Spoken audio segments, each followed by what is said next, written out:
दुनिया भर में उपस्थित ईसाई समुदाय को क्रिसमस की बहुत बहुत शुभकामनाएं। Merry Christmas. अभी 3-4 दिन पहले मैं अपने साथी भारत सरकार में मंत्री जॉर्ज कुरियन जी के यहां क्रिसमस सेलिब्रेशन में गया था। अब आज आपके बीच उपस्थित होने का आनंद मिल रहा है। Catholic bishops conference of India CBCI का ये आयोजन क्रिसमस की खुशियों में आप सबके साथ जुड़ने का ये अवसर, ये दिन हम सबके लिए यादगार रहने वाला है। ये अवसर इसलिए भी खास है क्योंकि इसी वर्ष सीबीसीआई की स्थापना के 80 वर्ष पूरे हो रहे हैं। मैं इस अवसर पर सीबीसीआई और उससे जुड़े सभी लोगों को बहुत बहुत बधाई देता हूं। साथियों, पिछली बार आप सभी के साथ मुझे प्रधानमंत्री निवास पर क्रिसमस मनाने का अवसर मिला था। अब आज हम सभी सीबीसीआई के परिसर में इकट्ठा हुए हैं। मैं पहले भी ईस्टर के दौरान यहां सेक्रेड हार्ट कैथेड्रल चर्च आ चुका हूं। ये मेरा सौभाग्य है कि मुझे आप सबसे इतना अपनापन मिला है। इतना ही स्नेह मुझे हिज होलीनेस पोप फ्रांसिस से भी मिलता है। इसी साल इटली में G7 समिट के दौरान मुझे हिज होलीनेस पोप फ्रांसिस से मिलने का अवसर मिला था। पिछले 3 वर्ष में यह हमारी दूसरी मुलाकात थी। मैंने उन्हें भारत आने का निमंत्रण भी दिया है। इसी तरह सितंबर में न्यूयॉर्क दौरे पर कार्डिनल पीट्रो पैरोलिन से भी मेरी मुलाकात हुई थी। ये आध्यात्मिक मुलाकात, ये स्पिरिचुअल टॉक्स, इनसे जो ऊर्जा मिलती है वो सेवा के हमारे संकल्प को और मजबूत बनाती है। साथियों, अभी मुझे हिज एमिनेंस कार्डिनल जॉर्ज कुवाकार्ड से मिलने का और उन्हें सम्मानित करने का अवसर मिला है। कुछ ही हफ्ते पहले हिज एमिनेंस कार्डिनल जॉर्ज कुवाकार्ड को हिज होलीनेस पोप फ्रांसिस के कार्डिनल की उपाधि से सम्मानित किया है। इस आयोजन में भारत सरकार ने केंद्रीय मंत्री जॉर्ज कुरियन के नेतृत्व में आधिकारिक रूप से एक हाई लेवल डेलीगेशन भी वहां भेजा था। जब भारत का कोई बेटा सफलता की इस ऊंचाई पर पहुंचता है तो पूरे देश को गर्व होना स्वाभाविक है। मैं कार्डिनल जॉर्ज कुवाकार्ड को फिर एक बार बधाई देता हूं, शुभकामनाएं देता हूं। साथियों, आज आपके बीच आया हूं तो कितना कुछ याद आ रहा है। मेरे लिए वो बहुत संतोष के क्षण थे जब हम 1 दशक पहले फादर एलेक्स प्रेम कुमार को युद्धग्रस्त अफगानिस्तान से सुरक्षित बचाकर वापस लाए थे। वो 8 महीने तक वहां बड़ी विपत्ति में फंसे हुए थे, बंधक बने हुए थे। हमारी सरकार ने उन्हें वहां से निकालने के लिए हर संभव प्रयास किया। अफगानिस्तान के उन हालातों में ये कितना मुश्किल रहा होगा आप अंदाजा लगा सकते हैं, लेकिन हमें इसमें सफलता मिली। उस समय मैंने उनसे और उनके परिवार के सदस्यों से बात भी की थी। उनकी बातचीत को, उनकी उस खुशी को मैं कभी भूल नहीं सकता। इसी तरह हमारे फादर टॉम यमन में बंधक बना दिए गए थे। हमारी सरकार ने वहां भी पूरी ताकत लगाई और हम उन्हें वापस घर लेकर आए। मैंने उन्हें भी अपने घर पर आमंत्रित किया था। जब गल्फ देशों में हमारी नर्स बहनें संकट से घिर गई थी, तो भी पूरा देश उनकी चिंता कर रहा था।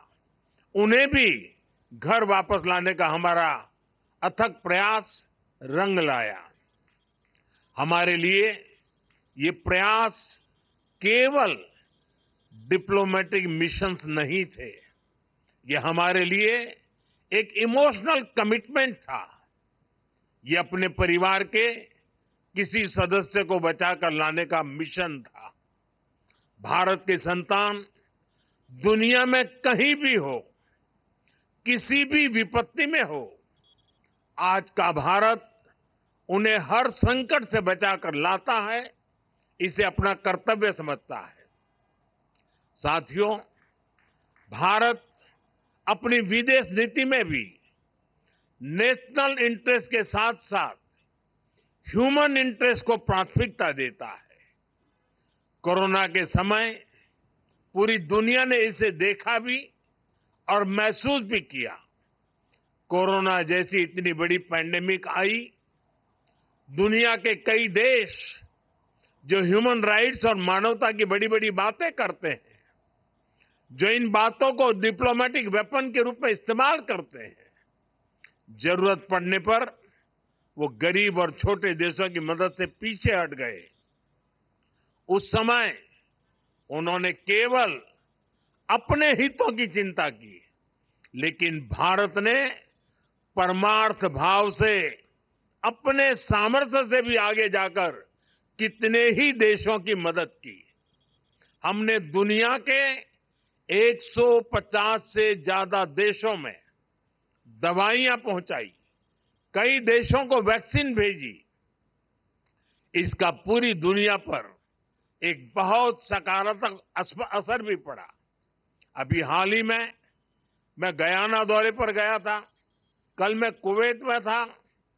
वहां ज्यादातर लोग भारत की बहुत प्रशंसा कर रहे थे।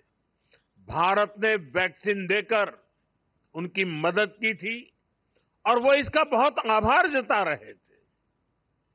भारत के लिए ऐसी भावना रखने वाला गयाना अकेला देश नहीं है। कई island Nations, Pacific Nations, Caribbean Nations Bharat की प्रशंसा करते हैं। भारत की ये भावना, मानवता के लिए हमारा ये समर्पण, ये ह्यूमन सेंट्रिक अप्रोच ही 21वीं सदी की दुनिया को नई ऊंचाई पर ले जाएगा। Friends, the teachings of Lord Christ celebrate love, harmony, and brotherhood. It is important that we all work to make this spirit stronger. But it pains my heart when there are attempts to spread violence and cause disruption in society.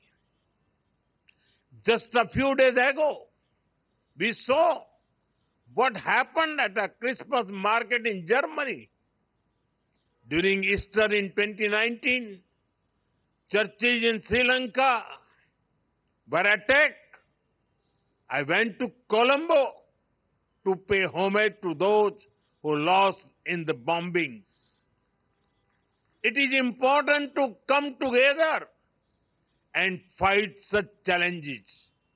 Friends, the Christmas is even more special as you begin the Jubilee year, which you all know holds special significance. I wish all of you the very best for the various initiatives for the Jubilee year. This time, for the Jubilee year, you have picked a theme which revolves around hope. The Holy Bible sees hope as a source of strength and peace. It says, there is surely a future hope for you, and your hope will not be cut off. We are also guided by hope and positivity. Hope for humanity, hope for a better world, and a hope for peace, progress and prosperity. साथियों, बीते 10 साल में हमारे देश में 25 करोड़ लोगों ने गरीबी को परास्त किया है। ये इसलिए हुआ क्योंकि गरीबों में एक उम्मीद जगी कि हां, गरीबी से जंग जीती जा सकती है। बीते 10 साल में भारत 10वें नंबर की इकोनॉमी से 5वें नंबर की इकोनॉमी बन गया। ये इसलिए हुआ क्योंकि हमने खुद पर भरोसा किया, हमने उम्मीद नहीं हारी और इस लक्ष्य को प्राप्त करके दिखाया। भारत की 10 साल की विकास यात्रा ने हमें आने वाले साल और हमारे भविष्य के लिए नई होप दी है, ढेर सारी नई उम्मीदें दी है। 10 साल में हमारे यूथ को वो अपॉर्चुनिटीज मिली हैं जिनके कारण उनके लिए सफलता का नया रास्ता खुला है। स्टार्टअप से लेकर साइंस तक, स्पोर्ट्स से एंटरप्रेन्योरशिप तक, आत्मविश्वास से भरे हमारे नौजवान देश को प्रगति के नए रास्ते पर ले जा रहे हैं। हमारे नौजवानों ने हमें एक कॉन्फिडेंस दिया है, ये होप दी है कि विकसित भारत का सपना पूरा होकर रहेगा। बीते 10 सालों में देश की महिलाओं ने एम्पावरमेंट की नई गाथाएं लिखी। एंटरप्रेन्योरशिप के से ड्रोन तक, एरोप्लेन उड़ाने से लेकर आर्म फोर्सेज की जिम्मेदारियां तक, ऐसा कोई क्षेत्र नहीं जहां महिलाओं ने अपना परचम न लहराया हो। दुनिया का कोई भी देश महिलाओं की तरक्की के बिना आगे नहीं बढ़ सकता। और इसलिए आज जब हमारी श्रम शक्ति में, लेबर फोर्स में, वर्किंग प्रोफेशनल्स में विमेन पार्टिसिपेशन बढ़ रहा है, तो इससे भी हमें हमारे भविष्य को लेकर बहुत उम्मीदें मिलती हैं, नई होप जगती है। बीते 10 सालों में देश बहुत सारे अनएक्सप्लोर्ड या अंडर एक्सप्लोर्ड सेक्टर में आगे बढ़ा है। मोबाइल मैन्युफैक्चरिंग हो या सेमीकंडक्टर मैन्युफैक्चरिंग हो, भारत तेजी से पूरे मैन्युफैक्चरिंग लैंडस्केप में अपनी जगह बना रहा है। चाहे टेक्नोलॉजी हो या फिनटेक हो, भारत न सिर्फ इनसे गरीब को नई शक्ति दे रहा है, बल्कि खुद को दुनिया के टेक हब के रूप में स्थापित भी कर रहा है। हमारा इंफ्रास्ट्रक्चर बिल्डिंग पेस भी अभूतपूर्व है। हम न सिर्फ हजारों किलोमीटर एक्सप्रेस वे बना रहे हैं, बल्कि अपने गांवों को भी ग्रामीण सड़कों से जोड़ रहे हैं। अच्छे ट्रांसपोर्टेशन के लिए सैकड़ों किलोमीटर के मेट्रो रूट्स बन रहे हैं। भारत की ये सारी उपलब्धियां हमें ये होप और ऑप्टिमिज्म देती हैं कि भारत अपने लक्ष्यों को बहुत तेजी से पूरा कर सकता है। और सिर्फ हम ही अपनी उपलब्धियों में इस आशा और विश्वास को नहीं देख रहे हैं, पूरा विश्व भी भारत को इसी होप और ऑप्टिमिज्म के साथ देख रहा। साथियों, बाइबल कहती है, कैरी ईच अदर्स बर्डन्स, यानी हम एक दूसरे की चिंता करें, एक दूसरे के कल्याण की भावना रखें। इसी सोच के साथ हमारे संस्थान और संगठन समाज सेवा में एक बहुत बड़ी भूमिका निभाते हैं। शिक्षा के क्षेत्र में नए स्कूलों की स्थापना हो, हर वर्ग हर समाज को शिक्षा के जरिए आगे बढ़ाने के प्रयास हो, स्वास्थ्य के क्षेत्र में सामान्य मानवीय की सेवा के संकल्प हो, हम सब इन्हीं अपनी जिम्मेदारी मानते हैं। साथियों, जीसस क्राइस्ट ने दुनिया को करुणा और निस्वार्थ सेवा का रास्ता दिखाया है। हम क्रिसमस को सेलिब्रेट करते हैं और जीसस को याद करते हैं। ताकि हम इन मूल्यों को अपने जीवन में उतार सकें, अपने कर्तव्यों को हमेशा प्राथमिकता दें। मैं मानता हूं ये हमारी व्यक्तिगत जिम्मेदारी भी है, सामाजिक दायित्व भी है और एज अ नेशन भी हमारी ड्यूटी है। आज देश इसी भावना को सबका साथ, सबका विकास और सबका प्रयास के संकल्प के रूप में आगे बढ़ा रहा है। ऐसे कितने ही विषय थे जिनके बारे में पहले कभी नहीं सोचा गया, लेकिन वो मानवीय दृष्टिकोण से सबसे ज्यादा जरूरी था। हमने उन्हें हमारी प्राथमिकता बनाया। हमने सरकार को नियम और औपचारिकताओं से बाहर निकाला। हमने संवेदनशीलता को एक पैरामीटर के रूप में सेट किया। हर गरीब को पक्का घर मिले, हर गांव में बिजली पहुंचे, लोगों के जीवन से अंधेरा दूर हो, लोगों को पीने के लिए साफ पानी मिले, पैसे के अभाव में कोई इलाज से वंचित न रहे।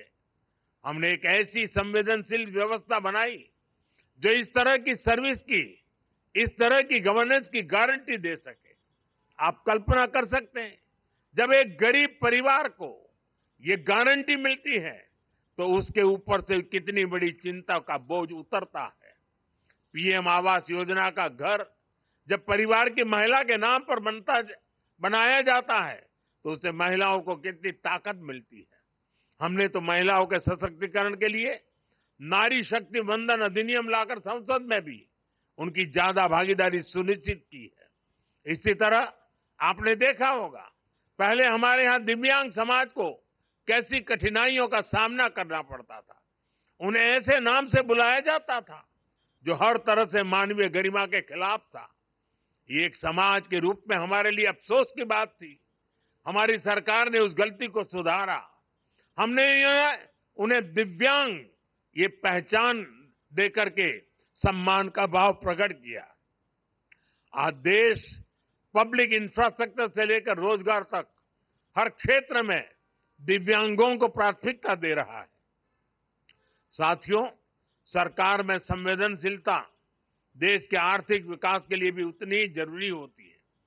जैसे कि हमारे देश में करीब 3 करोड़ फिशरमैन हैं और फिश फार्मर्स हैं, लेकिन इन करोड़ों लोगों के बारे में पहले कभी उस तरह से नहीं सोचा गया। हमने फिशरीज के लिए अलग मिनिस्ट्री बनाई, मछली पालकों को किसान क्रेडिट कार्ड जैसी सुविधाएं देना शुरू किया। हमने मत्स्य संपदा योजना शुरू की।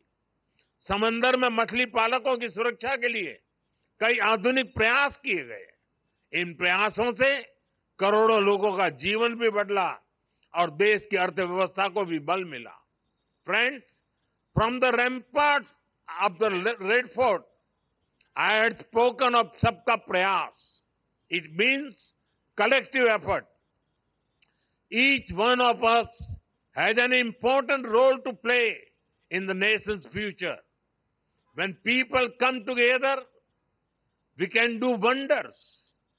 Today, socially conscious Indians are powering many mass movements.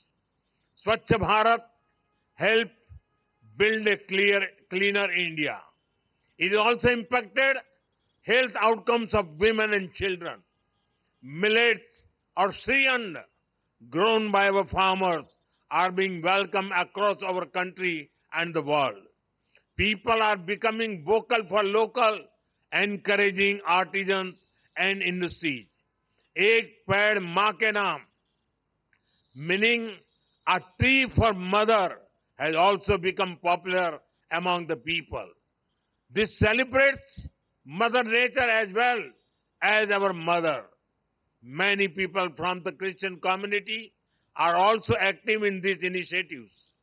I congratulate our youth, including those from the Christian community, for taking the lead in such initiatives. Such collective efforts are important to fulfill the goal of building a developed India. साथियों, मुझे विश्वास है हम सबके सामूहिक प्रयास हमारे देश को आगे बढ़ाएंगे। विकसित भारत हम सभी का लक्ष्य है और हमें इसे मिलकर पाना है। ये आने वाली पीढ़ियों के प्रति हमारा दायित्व है कि हम उन्हें एक उज्जवल भारत देकर जाएं।